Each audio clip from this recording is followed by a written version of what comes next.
I'm gonna save my dough. Get away from here. I ain't gonna come back no more. Welfare mothers, and the children too, feel that they are on a dead-end street. That the way things are, there's not enough money and no way to hold up your head. And so they've begun what amounts to a welfare revolt. You look on TV and you see that poor little kid from another nation. Oh, he looks so pitiful. I feel so sorry for him. But I can't overlook the fact that we have poor little kids in this nation. Mrs. Etta Horn is a leader of the welfare rights movement. Their principle and their overwhelming complaint is that there simply is not enough money to raise a family, and then that it's given in a self-defeating and self-perpetuating way, that it degrades the people who receive it. I have children. I look in my kids' face, and I think, am I going to really prove to them where it starts at? You know, they're always screaming about delinquents. American Welfare Department makes delinquents. There is an evil system around. Martin Luther King believes that welfare is part of that system, damaging to black and white alike. Will not get right until this evil system is removed, because as I have listened and as I've looked and as I've lived in the ghetto, I've seen what this evil system has done to my brothers and my sisters. I've seen how it has left little children with clouds of inferiority formed in their little mental sky. I've seen how this evil system has transformed nice, decent young women into prostitutes. I've seen how this system has transformed nice, decent young men into dope addicts trying to escape the ugliness of their daily lives.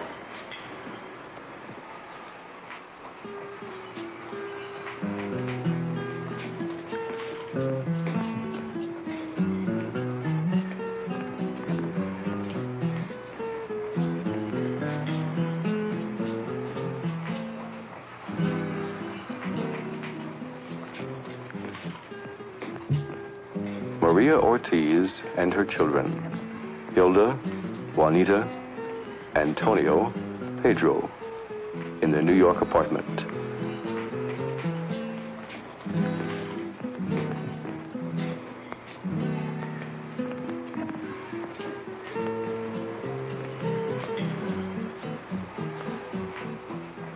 Mrs. Ortiz gets her welfare check under the Aid for Dependent Children program. It comes to about $117 every 2 weeks, about $3,000 a year.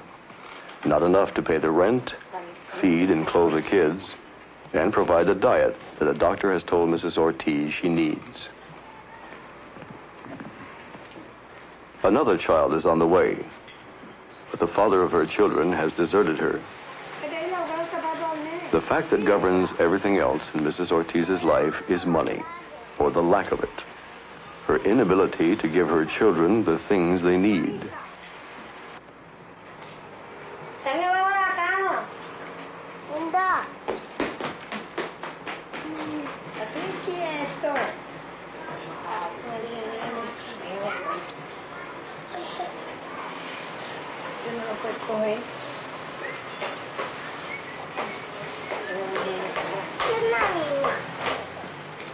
But Mrs. Ortiz is comparatively fortunate. She lives in New York, which has one of the highest welfare standards in the country. Some places, Mississippi and some other southern states in particular, keep welfare recipients at the edge of starvation. 30 cents a day for each child in some areas, 50 cents a day in others. In those last days before the welfare check arrives, the children subsist on what their mother bought 2 weeks previously, mainly cereal, sometimes potatoes. Mrs. Ortiz, with 4 children and a 5th on the way, is probably beyond the point of marriage. The men she meets rarely earn more than $80 a week. If she marries, her welfare check would most likely be cut off. The men cannot support her, and therefore they cannot marry her. At age 20, she may already be permanently consigned to the welfare rolls.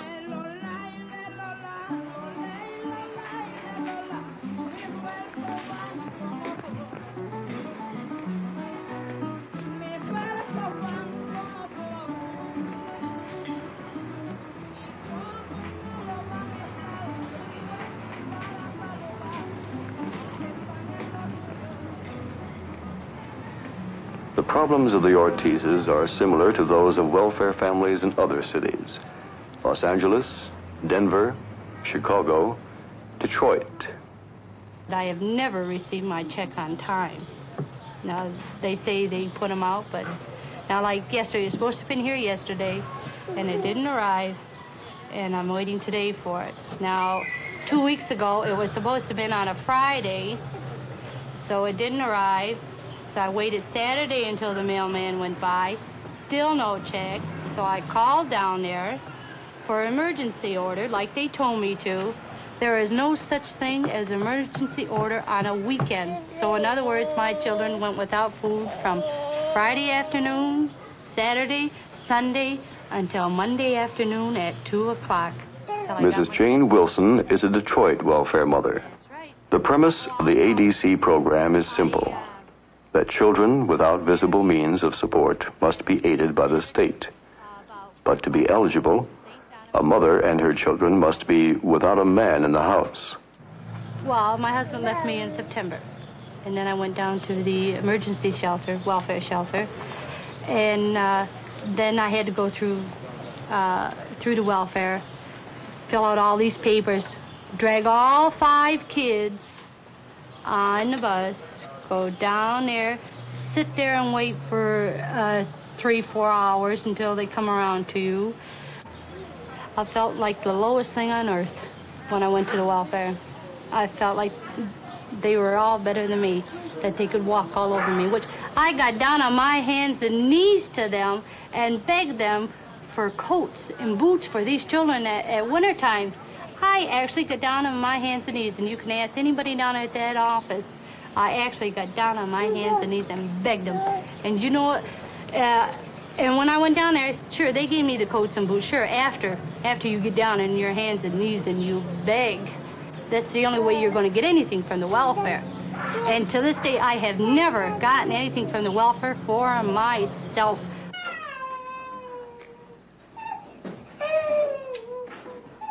Breakfast in the home of Carol King, a Cleveland welfare mother with 9 children. On the days before the welfare check arrives, there is half an orange for each child.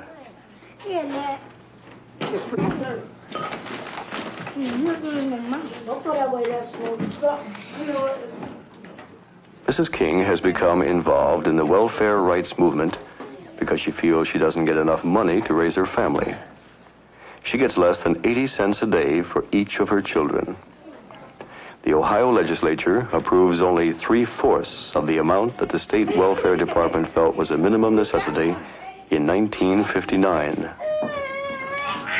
What's the matter? The rise of ADC recipients in the last 6 years has been particularly dramatic among Negro families in the northern ghettos. Giving aid only when a husband is absent pushes the man out of the house. His presence is an economic hardship, and a whole class of women and children are growing up in the northern ghettos knowing neither husband nor father, only dependence on welfare. Life on welfare means waiting in line for food stamps, as for everything else. After getting her welfare check each month, Mrs. King's first stop is a food stamp center in the heart of Huff, Cleveland's Negro ghetto.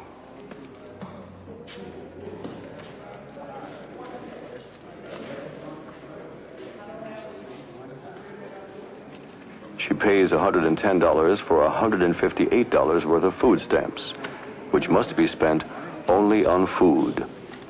The idea is that the state guides the spending of welfare mothers.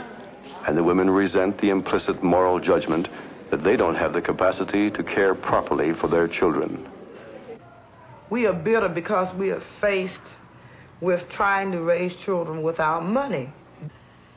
People on welfare, if they had money enough to at least exist on, I'm not saying, you know, because I don't have a college diploma, that I should have, you know, $300 a week, but I'm saying that people on welfare have a right to a decent living in a rich country like America. And, you know, like we can always, you know, send charity overseas, and it's, you know, for years, you know, we've been in poverty as a country, and that I'm concerned with, you know, a country that, you know, gets concerned with hunger in India, but it's not concerned with hunger in the United States. You know, they talk about planning for a future. You have to first have something to plan with. You don't plan a meal, you know, unless you got, you know, something to eat. And you don't plan a future unless you have something to plan with. And this is what, you know, society's going to have to face. They're talking about future America. And, you know, our kids are part of that future society. And, you know, and to deprive them from the time that they're, you know, babies, now they say, you know, work with 16-year-olds. That's crazy. You know, a 16-year-old, you know, it's too late. Growing up without enough money is hard enough. But there are other cold realities about growing up on ADC. Welfare kids usually live in neighborhoods like Cleveland's Huff. They can see the results of violence, even murder, around their own homes. And they must learn to live with it.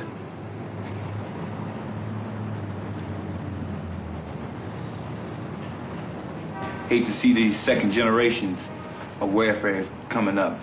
And one of the things I think is more crucial to is the youth that's in the ghetto.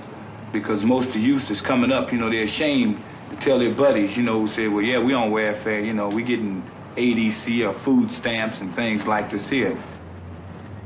Everybody in my whole neighborhood was on relief. We used to run around and kid about it.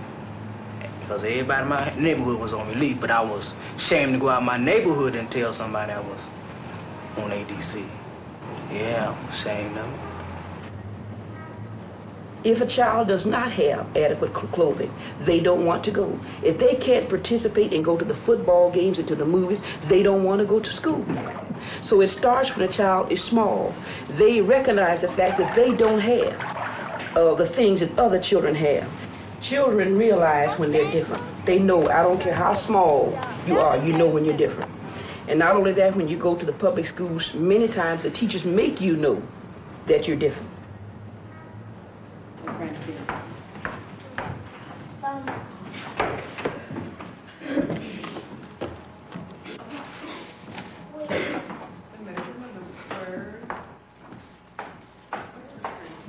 Welfare children don't have, I was not able to buy, you know, white shirts for ties and things. If a mother go out like I do, I buy my child these knit sweaters and bandana sweaters and things like that. And he wear them with his pants. But Friday, he got to wear a shirt and a tie. And I just don't have it. They have sent my child home twice, you know, last year for not being dressed in a tie. And I mean, it made me real mad. And I called the principal and told him, you know, I said, look, my child ain't got no shirt and ties. Now, if you want him to have one, you buy him one.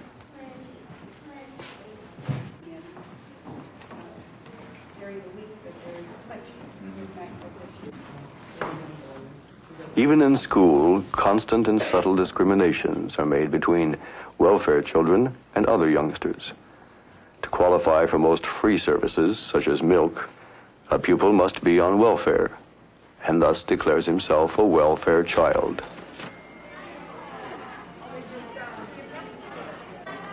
The teacher would tell everybody, the kids, about him being on welfare, and he didn't want them to know he was on welfare.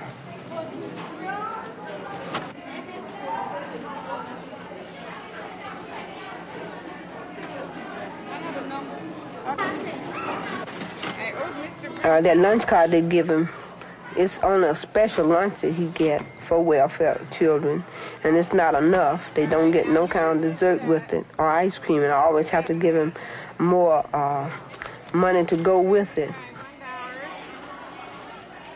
They ain't gonna give but a handful of crumbs to a mother. What do you think the young teenager gonna do? You know, why do you think that's down here on Huff, you know?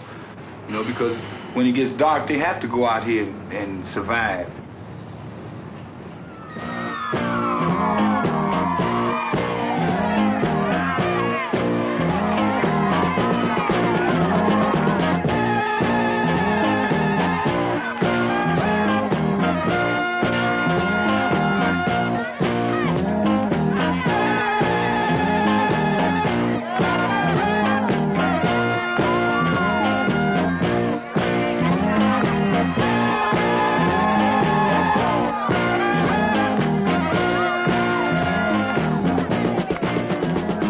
This is survival and escape in Huff. Music, movement, and this moment. But in the morning, no job that will pay a living wage.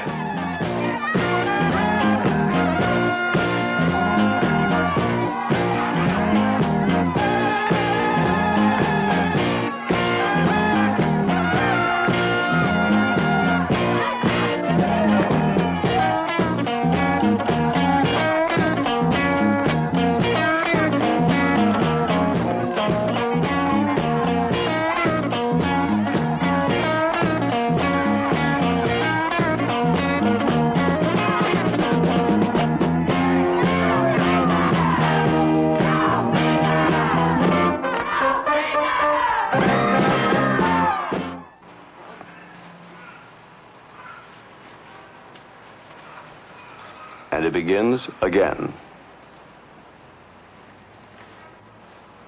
Brenda is 19, unmarried, and she has just had a baby. She's learning to care for him on her own. She's trying to get a job to support him, and she lives with her aunt, who has 5 children of her own. Money was the reason she decided not to marry Kenneth, the father of her child. I mean, I would have married him, you know, while I was carrying the baby, but he had no job and couldn't support us, and the sister getting married. When the sister getting married, so I said, wait. I plan on marrying him next year, no sooner than next year.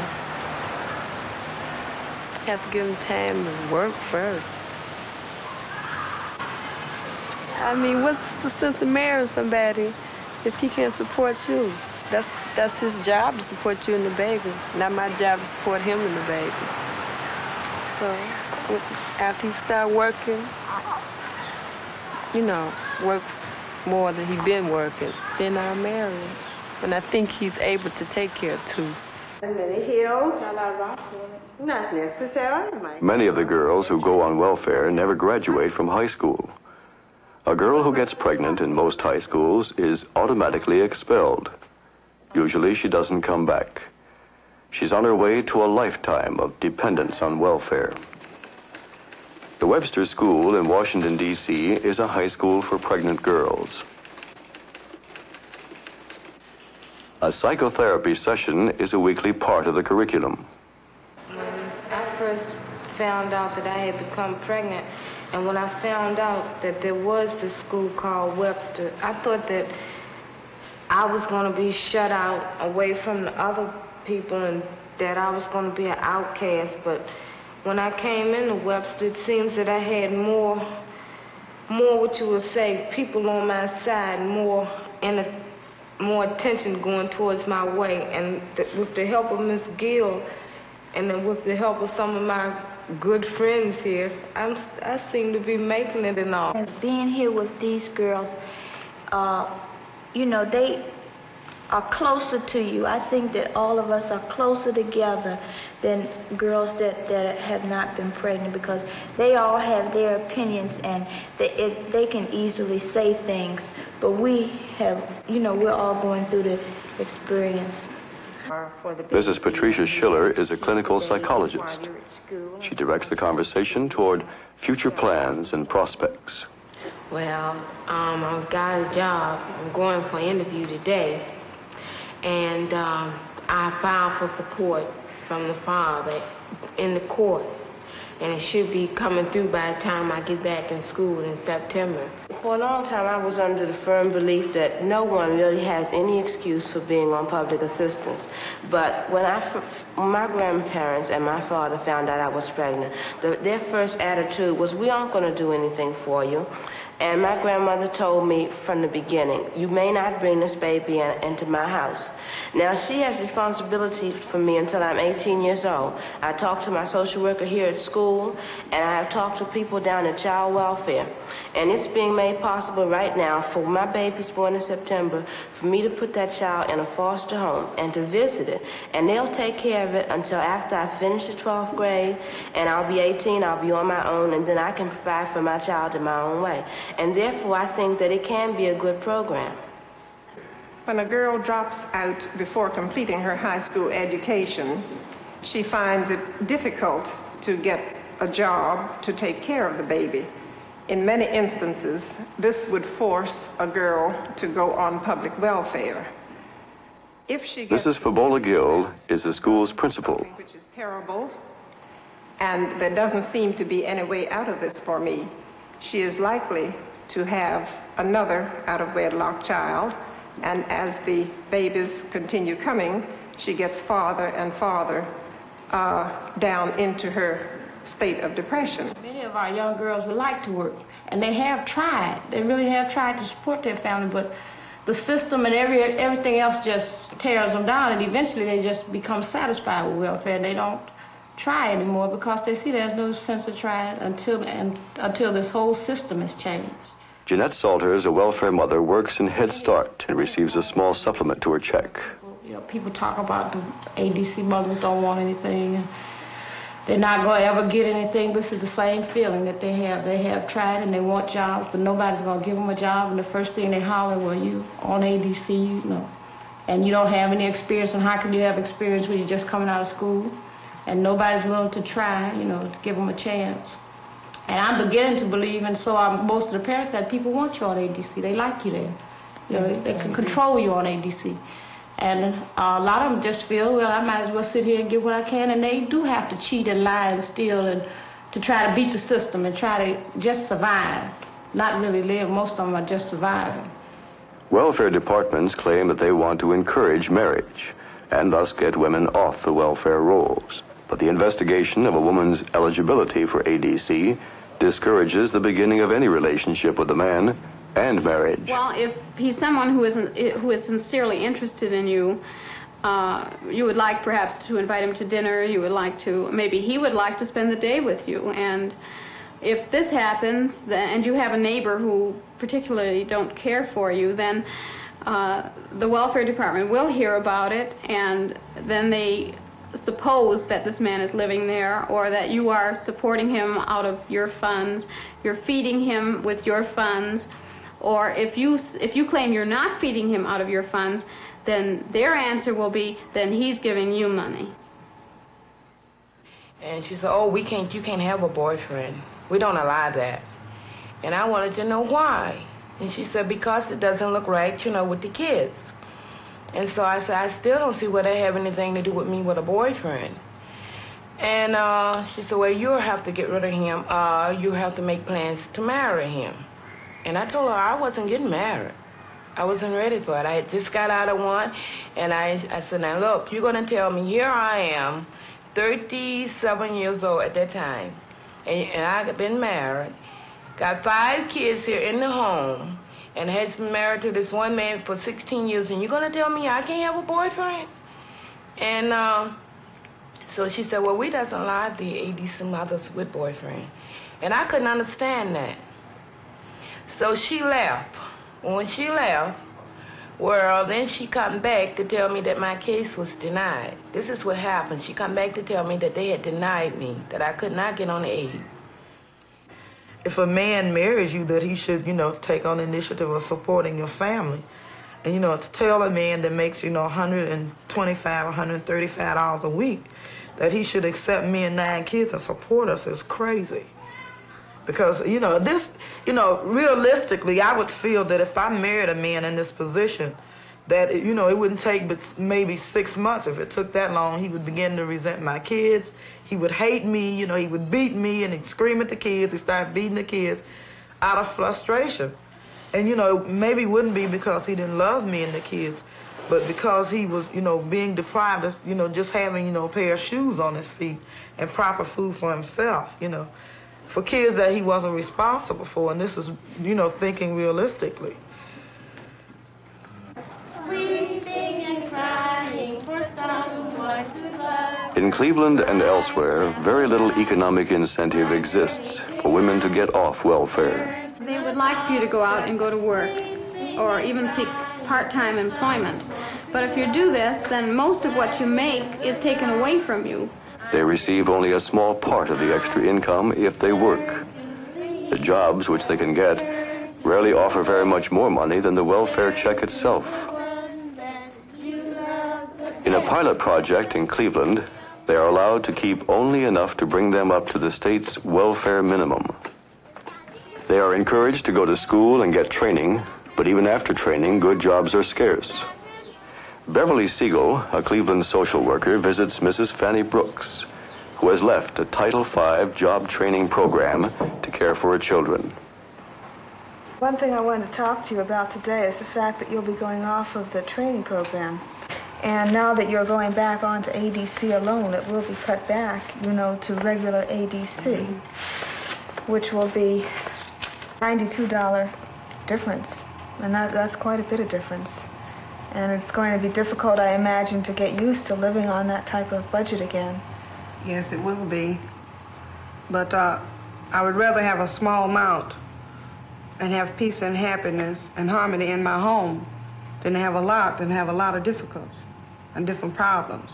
I didn't choose this position that I'm in, and I wouldn't want my kids to do it for nothing in the world. Mm-hmm. Today itself too late. The wise man did yesterday. All right? You want to try that one for us, Mr. McQueen? Leroy McQueen, who is getting his high school diploma and hopes to go into computer work, is a welfare father on a training program. It's a myth that the welfare rolls are filled with able-bodied men. Less than 1% of those on welfare are capable of working.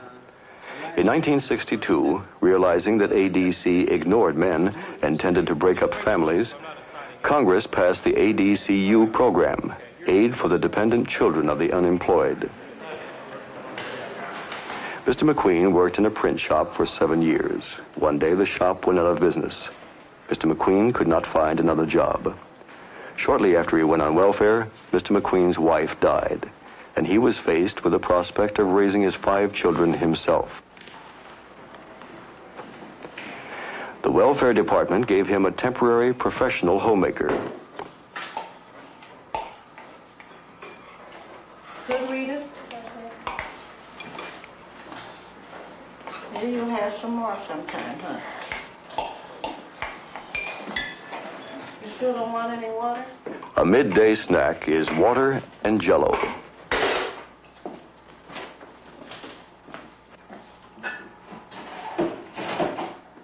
Now he remains on the welfare rolls as he gets an education. He has the added burden of raising a family. Hi. How you doing? He does the cooking and cleaning up himself. You guys know? Not too much noise in there. Not so much noise. Come on, eat. Gregory, Reginald, Gina, Stevie, come on, eat.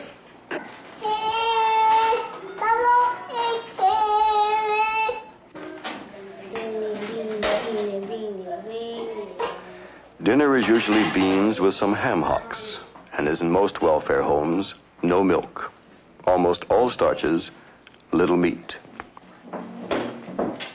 That belongs to Regina, Reginald. She doesn't eat very much, you know that. Mr. McQueen's dilemma is compounded by the fact that he must find help for his children while he is at school or work.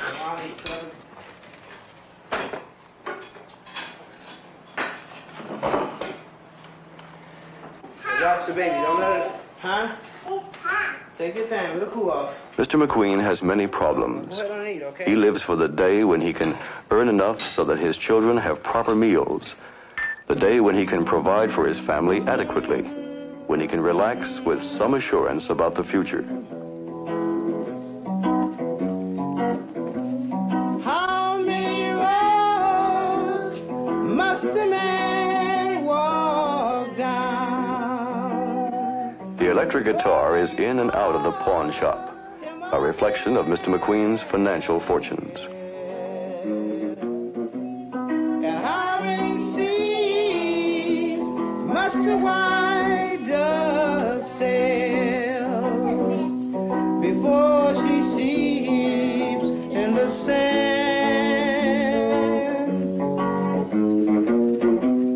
And how many times must those cannonballs be fired before they're forever banned? Oh yeah, let me tell you not the answer when it is the oh and in the west. The answer is blowing in the wind. Oh yeah, let me tell you now. And how many years can a mountain exist before it's the one to the sea? The answer is blowing in the wind. You get ready to take your bath. Go to bed. Come on, baby. You went to sleep? Yeah. Huh? Yeah. Want to go to bed? Yeah. Go lay down.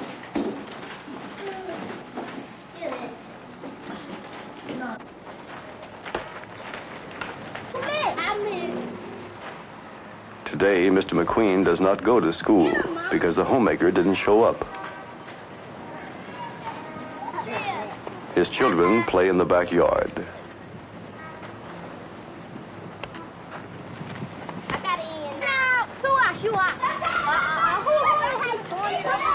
If I could get a housekeeper, this would help me more than anything else. Just someone to clean the house. Cooking I do generally most myself, but even then, well, the right person cooking right, I could stand that, I think. But I think mostly what we need here is just a person to be in the house and help with the cleaning and getting the kids off to school. You know, now that I go to school myself and giving them their lunches, and I could take over in the evenings. In the past, I was able to get you an emergency homemaker, and this seems to be a very bad month. They're completely filled up. But the woman says that's in charge of the referral says that she certainly will be having someone come out here as soon as possible. But I know that in the meantime, you can't afford to miss any more school. I really want to finish school and get back to work. This is my most important objective. And I don't know, it just seems like it's so far away. You know, the more I look after it, the more it seems like it just gets farther away, and then problems come along, and you can't get a babysitter or a housekeeper when you need it. Like, for instance, today, I'm home all day today because I don't have one. Hello. Hello, Mr. McQueen? Hi, Miss Stephen. How are you doing? Okay, how are you? Okay. What happened on the babysitter? Did you find anything? As far as I know, they still haven't gotten anyone. She told me that she'd keep trying, and as soon as she would find one, she'd give me a call. What about those clothing pants that the boys wear? Are really just about gone now, and they have a lot of holes in them. And kids need shoes, too. I can't promise anything because, of course, it has to be approved several times along the line, but I will give it a try. Of the $8 billion spent on welfare every year, less than half ever reaches welfare clients. The welfare bureaucracy grinds extremely slowly. The total paperwork, the total number of approvals needed, the total number of departments that a request has to go through takes an awful long time. The most frustrating thing that I run across, and I feel is the reason why many social workers leave, is the fact that there is a volume of paperwork to do. There's a terrific bureaucratic structure through which every piece of paper must go through, making processes very long and drawn out, and there isn't the time to do the casework that one would actually like to do. Also, it takes an awful long time for a caseworker to get to know the system, the welfare system, and to try and live within it, and perhaps even beat it on occasion. I think I'd rather work with people that did have the basic necessities of life. It would make it much simpler. They could feel worthwhile if they were given enough money to live on. I think since '62, the emphasis has been on providing services rather than just becoming an agency that provides the dole or, just the money that's needed. Eugene Burns is the welfare director of Cuyahoga County, which includes the city of Cleveland. With services that we're going into now, with the emergency service that we are providing, I think, which is a big improvement over what it was before, in addition to the regular casework services. The emphasis on services, not money for clients, has led Cleveland women like Louise Gaston into the welfare rights movement. She wants more money for welfare clients so that welfare children can grow up without a sense of deprivation.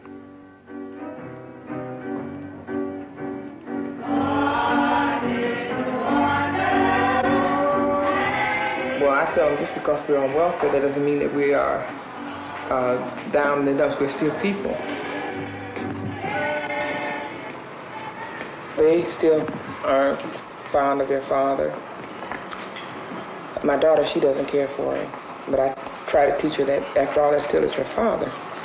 He takes him nowhere. He doesn't come to see him. He doesn't support him. Did you take that trash out?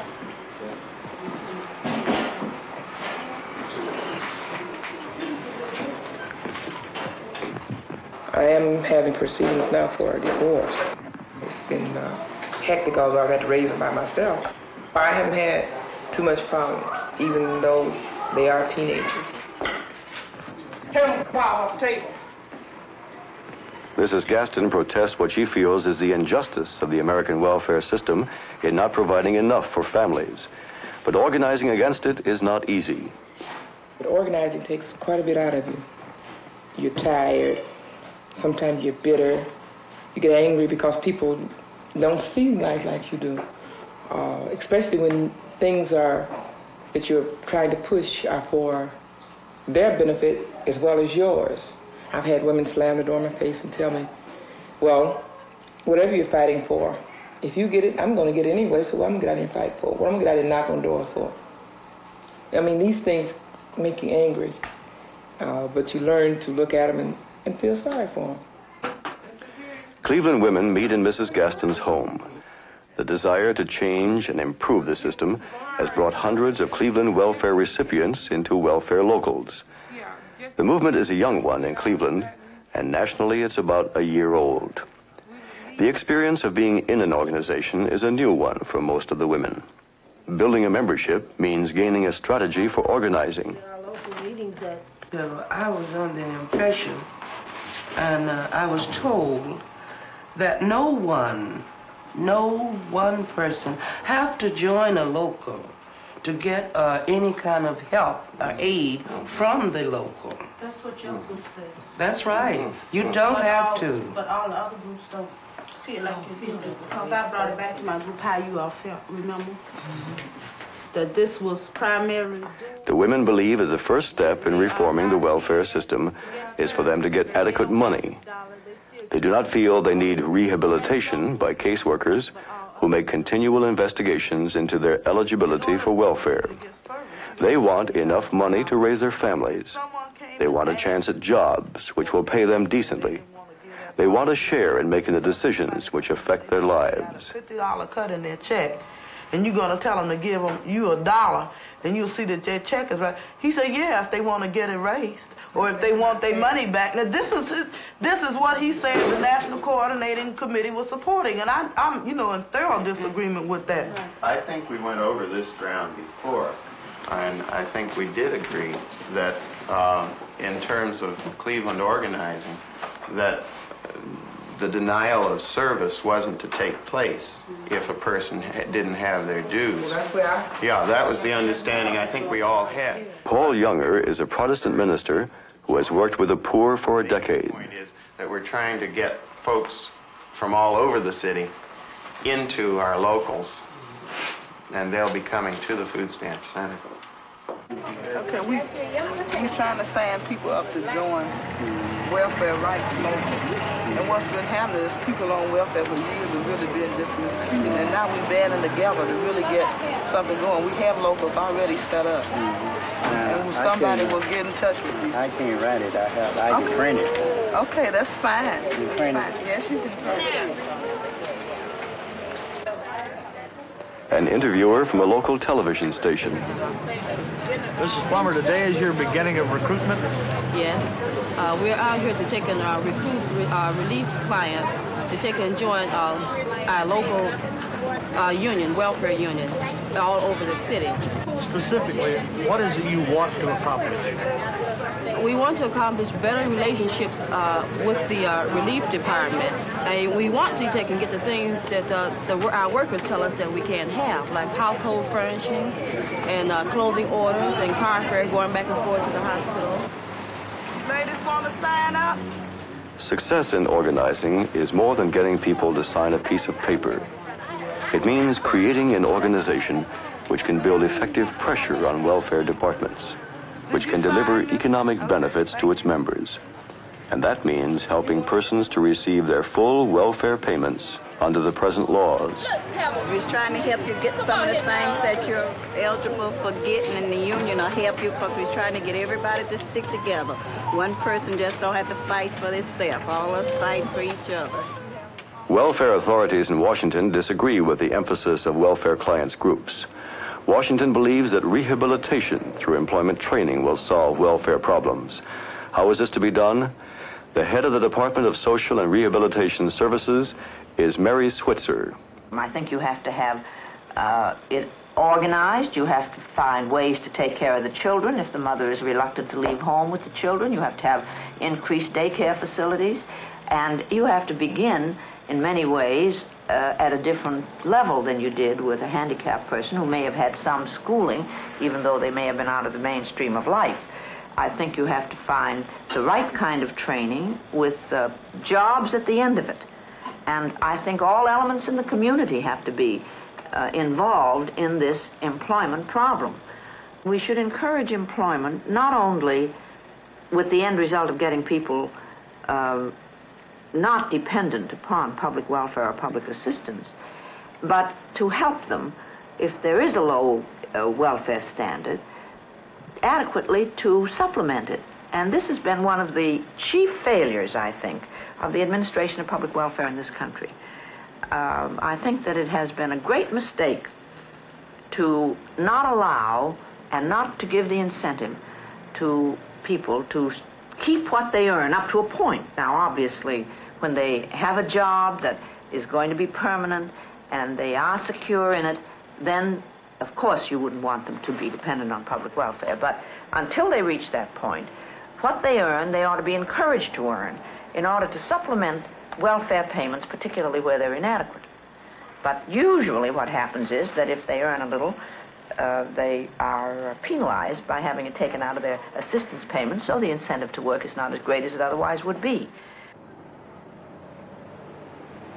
Ms. Switzer puts her emphasis on the training programs and other services which will lead to the employment of welfare mothers. The welfare rights movement puts its emphasis on giving enough money to welfare clients to enable them to live decently. The form of the welfare grant is not considered as important as its size. Dr. George Wiley is a key organizer of the welfare rights movement.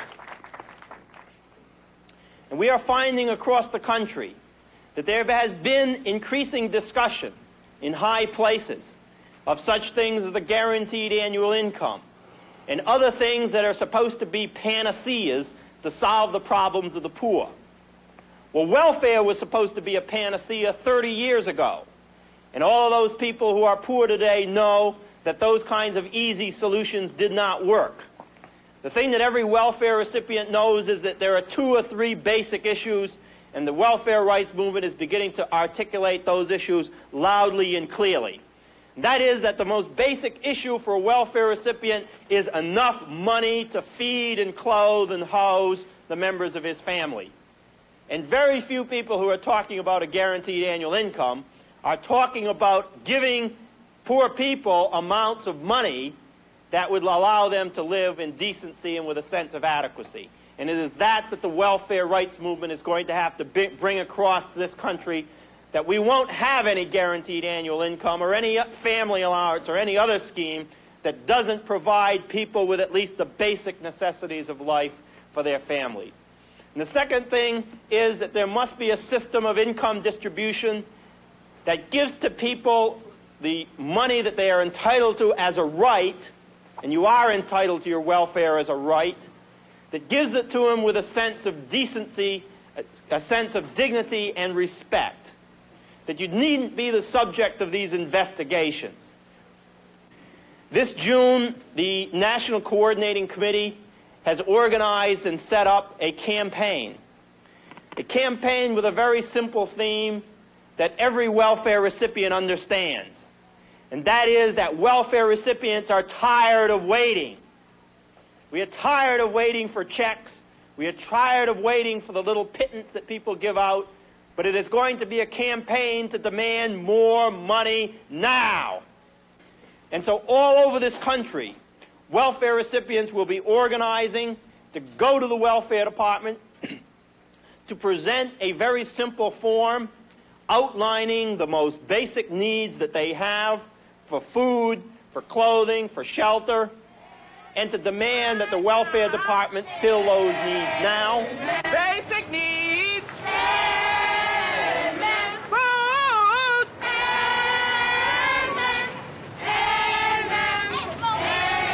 For children. Free clothing. Decent housing. Working for our sisters. And the little children. On June 30th, welfare clients in Cleveland marched, along with welfare recipients in 40 other cities. They sought to build pressure on local welfare departments to give more money to clients.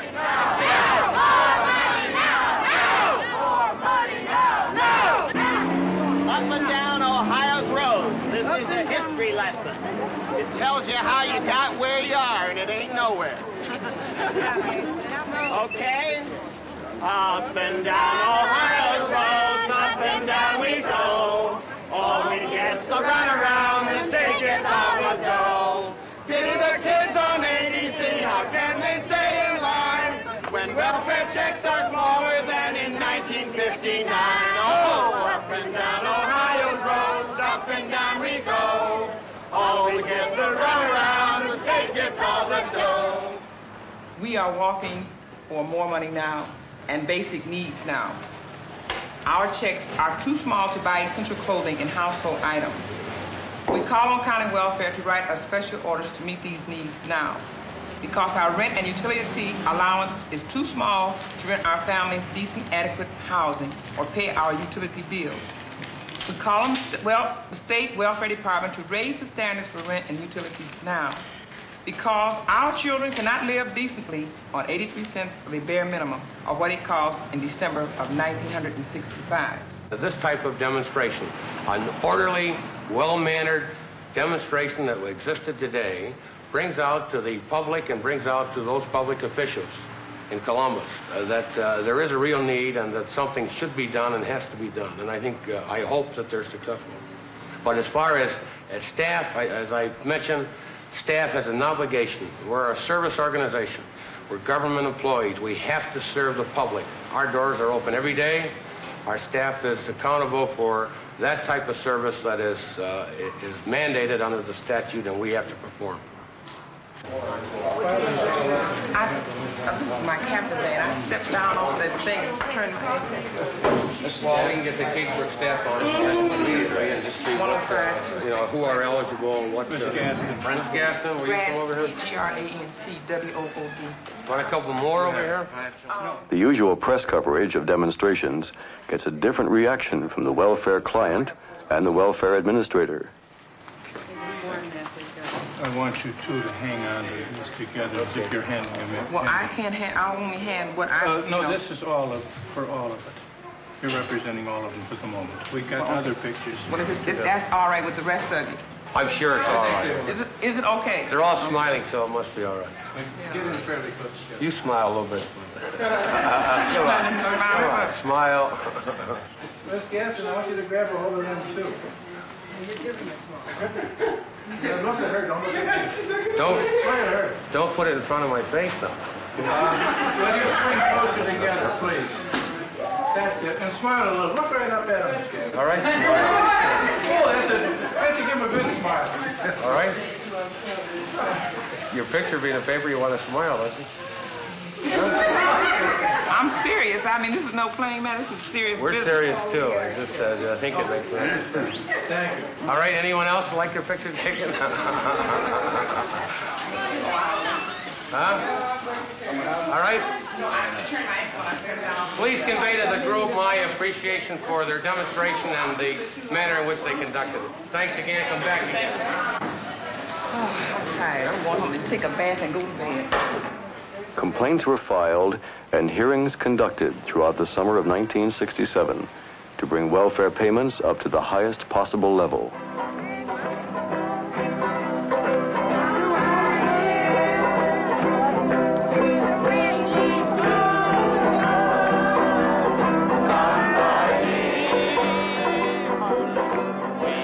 At the end of the summer, welfare mothers from across the country met in Washington for the first national convention of the organized poor in the 60s.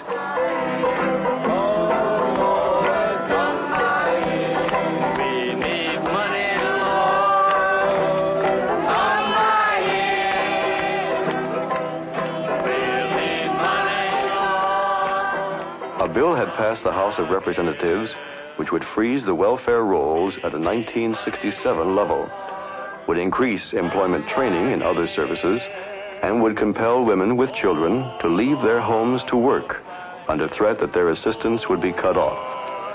They came to lobby, but less than half a dozen officials consented to see them. And they won't meet with us and talk to us about our problems. They locked the doors. They locked the doors when we came up here on the steps. But it's our building. George Wiley was one of the speakers. Dick Gregory was another speaker.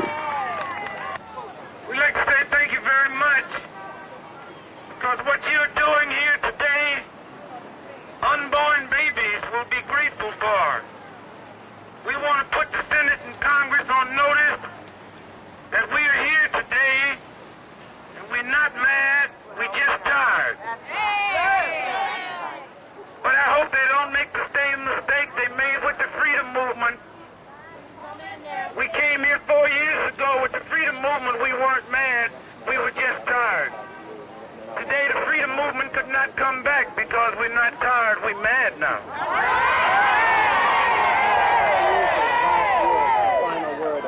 Give me back what you stole from me. You don't have to talk to me about that. I mean what I say. People say to me, is it just words? No, baby, it ain't words in me. I mean what I say. I got 7 children. I got 2 sons. All they can see is the Vietnam War. But my son say, I won't go. I said, praise be your name, child. You ain't going no damn place. And we spreading the word. You know what rescuers is doing? I tell you what they're doing. We know we need a new welfare system. We're going to control that system. We don't need them people telling me what I need, what I should do, where I should go, how I should act. I'm going to act like me. The doors of the Department of Health, Education, and Welfare were locked. They could not gain entrance.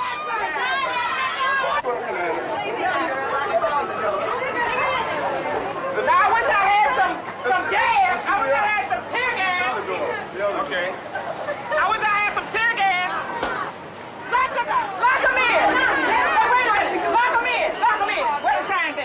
did get into a few congressional offices, but at least in one instance, the reception was somewhat less than friendly. What we got to have. We're going to tell him, he's not going to tell us. And today... But they really are under the wrong impression about this whole thing. They think it's a black power thing, but it's not a black power thing.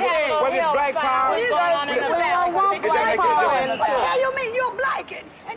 A black power advocate tried to capitalize on the dilemma of welfare recipients. It doesn't matter whether it's black power or white power. What we are, it's just as many white people. It doesn't make any difference whether it's white or black. You know what power is? The only thing I'm worried about is my welfare check being cut off, and I don't want it. And I don't want it. If I decide to have another child, I don't want them to take my child away.